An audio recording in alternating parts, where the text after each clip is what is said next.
Здравствуйте. Сегодня в выпуске. 200 миллионов рублей на развитие бизнеса. Нацбанк Абхазии выделяет кредиты на поддержку малого и среднего бизнеса. Осужденные будут отбывать наказание на родине. В парламенте обсудили возможность ратификации 2 договоров между Абхазией и Россией. Служу Республике Абхазия. 10 выпускников вузов России пополнили ряды офицеров МВД Абхазии. 19-20 сентября президент Рауль Хаджимба посетит с официальным визитом Республику Южная Осетия, сообщает официальный сайт главы государства. Президент примет участие в мероприятиях, посвященных празднованию 25-й годовщины образования Республики Южная Осетия. Состоится встреча Рауля Хаджимба с президентом Южной Осетии Леонидом Тибиловым. Государственный комитет по молодежной политике Республики Абхазия в День Победы 30 сентября организует шествие по набережной столицы Псразкум Афархадша «Бессмертные герои» с фотографиями героев Отечественной войны народа Абхазии, сообщает информационное агентство «Спутник Абхазия». Планируется также фотовыставка. В парке имени Баграта Шенкуба будут стоять стенды, куда родственники участников войны могут выставить фотографии по примеру российской акции «Бессмертный полк». Государственный комитет Абхазии по молодежной политике призывает молодежь республики принять участие в акции шествий с фотографиями героев, принимавших участие в Отечественной войне народа Абхазии и отдавших свои жизни за свободу Апсына. Проект договора между Абхазией и Россией о передаче для отбывания наказания лиц, осужденных к лишению свободы, и о ратификации договора между двумя странами о взаимной правовой помощи по уголовным делам обсудили сегодня в парламентском комитете по международным и межпарламентским связям и связям с соотечественниками. Репортаж Сарии Смыр. Представитель президента в парламенте Дмитрий Шамба рассказал о значении договора. По его словам, он направлен на повышение эффективности сотрудничества Абхазии и России в борьбе с преступностью, а также способствует эффективному достижению целей исправления и возвращения правонарушителей к нормальной жизни в обществе. Договор, в первую очередь, направлен для создания условий социальной реабилитации лиц, осужденных к лишению свободы, путем разрешения отбывания им наказания в государстве их гражданства, с тем, чтобы им было легче адаптироваться и после отбывания наказания уже вернуться к нормальной жизни в обществе. В основу договора заложен принцип равноправия сторон. По словам Дмитрия Шамба, для передачи осужденного в страну гражданином, которого он является, необходимо лишь его письменное ходатайство. На сегодняшний день уже несколько граждан Республики Абхазия на условиях взаимности еще до ратификации соглашения с аналогичными ходатайствами обратились в компетентные органы России и Абхазии. Один гражданин Абхазии уже в конце 2014 года был передан, а в отношении 4 граждан еще решения передачи уже были приняты и они находятся в процессе передачи. Дмитрий Шамба также опроверг слухи о том, что осужденные лица с абхазским гражданством, совершившие преступления на территории Абхазии, могут быть переданы в российские тюрьмы, так как это противоречит Конституции республики. Такой договор не может быть подписан, так как он противоречил бы Конституции Республики Абхазия, в соответствии с которой гражданин Абхазии не может быть передан другому государству не для привлечения к уголовной ответственности, не для отбывания наказания на территории другой стороны. Депутаты задали множество вопросов представителю президента в парламенте. Они интересовались количеством осужденных в России лиц с абхазским гражданством и возможностью передачи осужденных с двойным гражданством. После недолгого обсуждения все депутаты проголосовали за ратификацию договора. Этот вопрос будет включен в повестку дня ближайшего заседания сессии парламента. Сария Смыр, Ильдар Дамиров, Абхазское телевидение. Генпрокуратура Абхазии дала согласие на возбуждение уголовного дела в отношении генерального директора РУП «Абхазчай» Астамура Оторба по статье «Клевета. Распространение заведомо ложных сведений в СМИ», сообщает пресс-служба Генпрокуратуры. Основанием для возбуждения уголовного дела являются распространенные Астамуром Оторба на пресс-конференции «Варс мира» сведения, порочащие честь и достоинство премьер-министра Абхазии Артура Микваби. В начале этого года Национальный банк Абхазии заявил, что готов выделить 200 миллионов рублей на поддержку малого и среднего бизнеса под льготные проценты. 100 миллионов направляется на поддержание малого бизнеса в аграрном секторе. Другая часть на развитие малого и среднего бизнеса по остальным направлениям экономики Абхазии. 15 июня программа была запущена. О том, как она работает, узнавала наш корреспондент Елена Лолуа. Заявки от потенциальных заемщиков поступили на сумму 410 миллионов рублей. Между тем, Нацбанк располагает 200 миллионами рублей. Это средства субординированного кредита, выделенного России на развитие банковской системы Абхазии. По итогам работы комиссии было одобрено, два пакета. Первый пакет – это сельхозпроекты на сумму 88 миллионов 400 тысяч рублей, хотя мы выделили 100 миллионов, то есть на этапе комиссии Министерства экономики даже 100 миллионов не набралось. А по несельскохозяйственным проектам на 100 миллионов было одобрено и пропущено через комиссию 161 миллион. Заявок на эту сумму имеется в виду. Эти средства Нацбанк должен вернуть Российской Федерации, поэтому Банк Абхазии разработал многоступенчатую систему отбора проектов, чтобы в том числе исключить их выбор по принципу родственных или дружеских связей. Сначала анкеты отбирает комиссия при Министерстве экономики и отсылает в Нацбанк, а тот, в свою очередь, в коммерческие банки республики. Кредиты выдаются под 12% годовых. Для заемщиков из сельской местности процентная ставка в 2 раза меньше и составляет 6%. Национальный банк Республики Абхазия не имеет права кредитовать физические и юридические лица. Мы только можем реализовывать программы. И эти списки были переданы в коммерческие банки. Причем следующим образом: сельскохозяйственные проекты в Сберегательный банк Республики Абхазия, поскольку он единственный банк, имеющий филиалы во всех районах Абхазии, а не сельскохозяйственные проекты были разосланы в коммерческие банки, все коммерческие банки Республики Абхазия. Не все потенциальные заемщики, получившие поддержку госкомиссии, сумели убедить кредитные организации. Не все они смогли предоставить залоговое обеспечение. Так, по сельхозпроектам из 30 только 20 заемщиков подали документы в Сбербанк. Из них 15 человек прошли отбор в комиссии банка. Иная картина по остальным направлениям экономики. По несельхозпроектам картина намного лучше.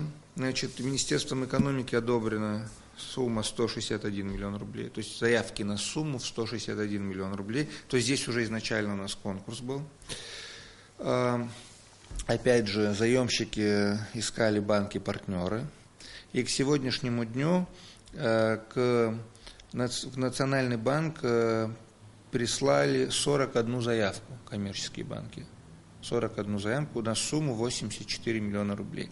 То есть, получается, Министерство экономики 161 миллион одобрило, коммерческие банки половину отсекли. В трехлетней программе кредитования малого и среднего бизнеса приняли участие 5 коммерческих банков Абхазии. Гарантбанк представил 17 заявок, больше всех, Амробанк 11, Черноморский банк развития 7, Сухумбанк 5, Универсалбанк 1 заявку, Гагробанк отказался от участия в программе, нет заявок, и Гибидбанк тоже ни одной заявки не поступило. Коммерческие банки, как и положено, проинформировали Нацбанк о том, какие проекты они готовы кредитовать. С завтрашнего дня эти проекты будет рассматривать кредитный отдел Нацбанка. Это финальная ступень отбора.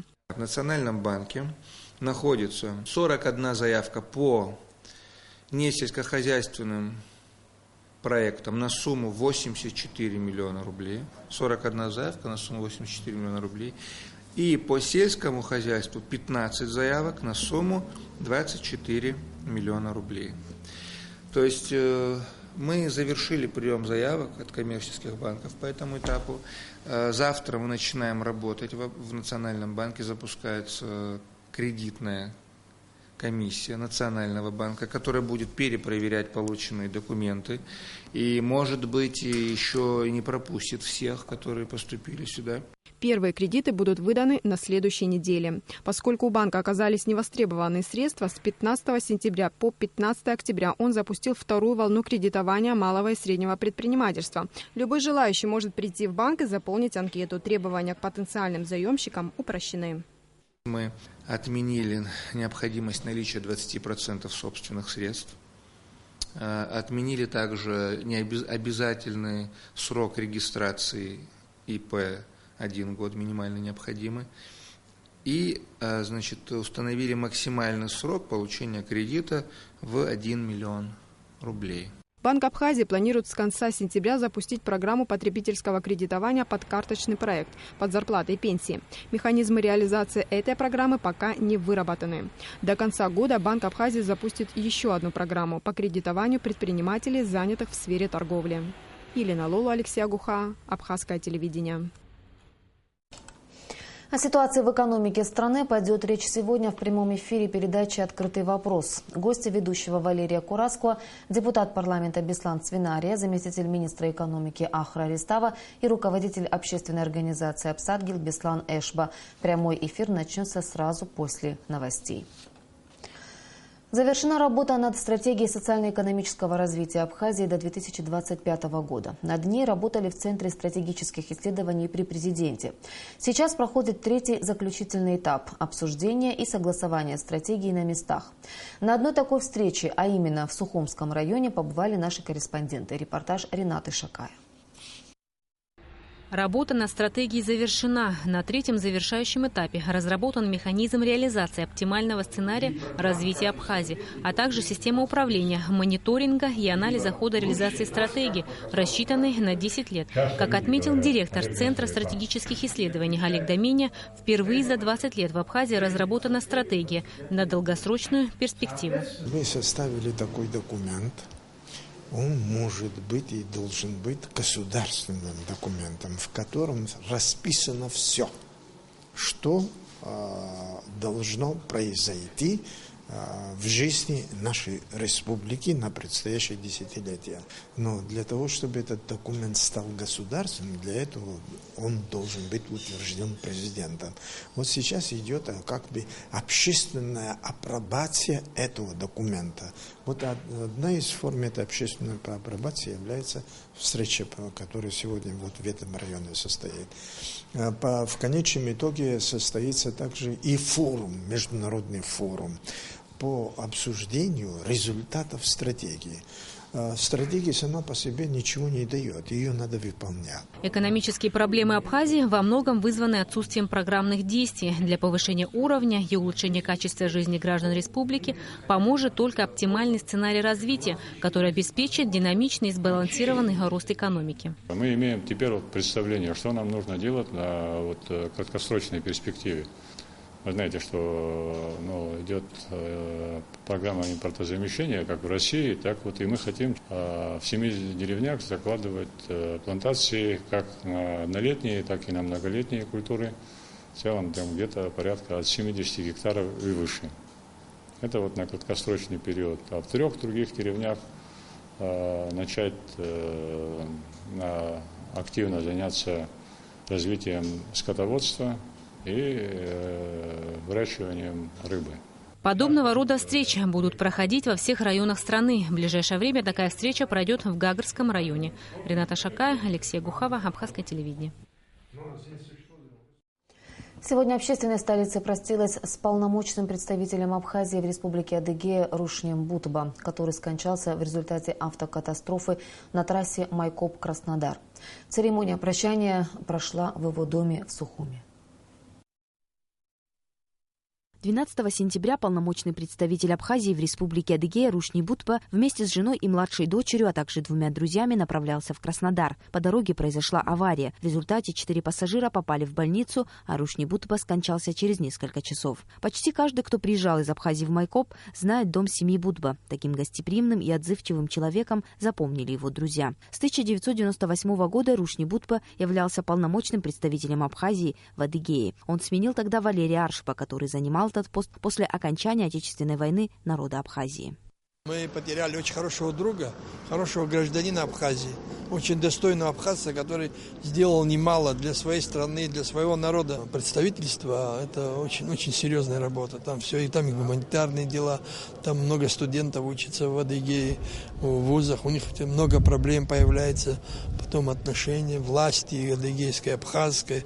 Это до признания, это очень огромные работы проводили, и он очень достойно включился в эту работу. 3 июня 2003 года указом президента Владислава Ардзенба Рушнию Будпа присвоен дипломатический ранг «Чрезвычайный и полномочный посланник второго класса». Он внес немалый личный вклад в укрепление отношений между народами наших республик. Его фактически отличительная черта, хотя официальное лицо, вот он умел находить со всеми общий язык, с молодыми, со средним поколением, со старшими, в вузах, где бы мы ни соприкасались, гости из Абхазии, из других регионов, которые приезжали, фактически не находили приют. Светлая память о нем у нас в Адыгее, в Кабарде-Черкесии, где бы он совсем не соприкасался, мы сохраним в наших сердцах.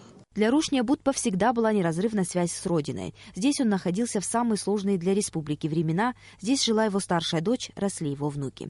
Рушния Будпа похоронили на родовом кладбище в селе Атара Ачамчирского района. Нала Мукпа-Пизлан-Джинджолия, Абхазское телевидение.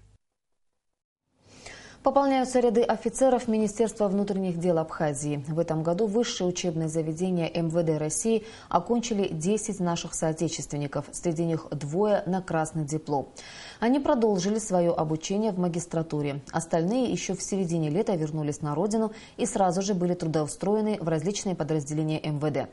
Всего с 2008 года в высшие учебные заведения МВД России поступили более 70 жителей Абхазии. Ниспа Аршба пообщалась с молодыми офицерами. О милицейской форме и работе в рядах Министерства внутренних дел Абхазии Эдуард Дженя мечтал еще со школы. Но тогда подросток не осознавал всю сложность и ответственность такого выбора. В школьные годы это казалось такой далекой и неосуществимой мечтой. И вот сегодня он занят оперативной работой в структуре МВД в звании лейтенанта. Конечно, получили большие навыки. Практика дала себе ощутимо знать. Обучался я в Ставрополе, в Ставропольский филиал Краснодарского института МВД России. Самое сложное было это первый курс молодого бойца, пройти его. Потом, конечно, уже попроще было. Я всем советую молодежи, кто есть, кто решился именно целенаправленно поступать в данную систему.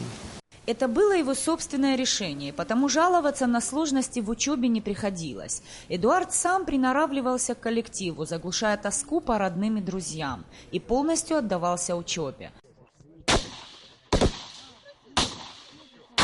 Самыми сложными были первые полгода, когда приходилось привыкать жить вдалеке от родины, семьи и привычной среды, признается еще один бывший курсант Нестор Пачулия.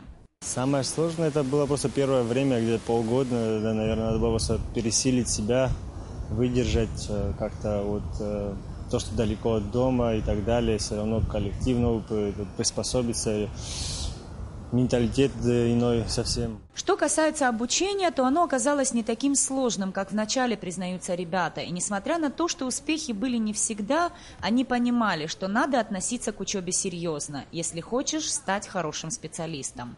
Лейтенант полиции. Хагба. Я. Есть. Товарищ генерал-майор, лейтенант Хагба, ваше приказание прибыл. Поздравляю вас с успешным окончанием академии. Желаю вам успехов. Служу Республике Абхазия. Но самым запоминающимся событием за годы учебы стало вручение дипломов. Самый запоминающийся момент, само собой, выпуск. Долгожданный, 5 лет мы его ждали. Наконец-таки все госэкзамены позади, дипломная когда в руках, и тот последний момент, когда ты уходишь с плаца последний раз. За время действия государственной программы обучения в вузах МВД России около 70 граждан Абхазии поступили в Краснодарский, Ставропольский, Волгоградский и другие университеты. 3 выпуска было у нас в 2013 году, в 2014 году и в 2015 году. Из них закончило 34 человека. 3 закончили с красным дипломом, они продолжают учебу в адъюнктуре. Там выходят высококвалифицированные сотрудники. Они, когда уезжают, подписывают контракт. После окончания, по приезду, они должны отработать 5 лет. Потом могут уходить в другие специальные, в другую службу. Вчерашние курсанты, а ныне лейтенанты абхазской милиции уже начали службу в различных подразделениях МВД. Часть из них распределена в столичное ОВД и РОВД Гагарского района. Нисфаршба, Астамур Гожба, Абхазское телевидение. 18-19 сентября на сцене Московского театра Эдх-Катера пройдут гастроли Государственного абхазского драматического театра имени Самсона Чанба. Труппа уже выехала в Москву. Коллектив театра представит московскому зрителю 2 спектакля: «Самоубийца» по пьесе Эрдмана и «Бешеные деньги» по пьесе Островского в постановке художественного руководителя театра Валерия Ковы. Эти спектакли будут впервые показаны московскому зрителю. Гастроли пройдут при поддержке Министерства культуры и охраны историко-культурного наследия Абхазии и Министерства культуры России. Вице-премьер Абхазии Дмитрий Сериков примет участие в программе «Вопрос министру» в пятницу 18 сентября. В прямом эфире вице-премьер ответит на ваши вопросы, уважаемые телезрители. Вы можете отправить свой вопрос на электронную почту вопрос.ministru@gmail.com. Итак, в эту пятницу, 18 сентября, гость студии – вице-премьер правительства Абхазии Дмитрий Сериков. Пишите и записывайте интересующие вас вопросы. Сейчас сообщение Нацбанка о курсах иностранных валют. Доллар 65 рублей 36 копеек, евро 73 рубля 94 копейки. И в завершении выпуска о погоде.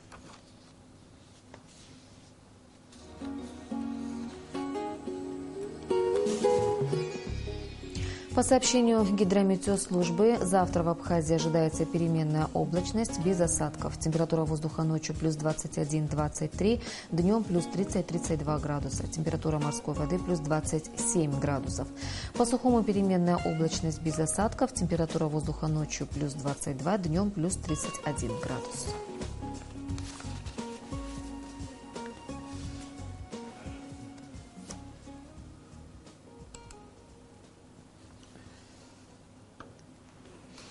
Информационный выпуск завершен. Я желаю вам всего доброго и прощаюсь. До встречи в эфире.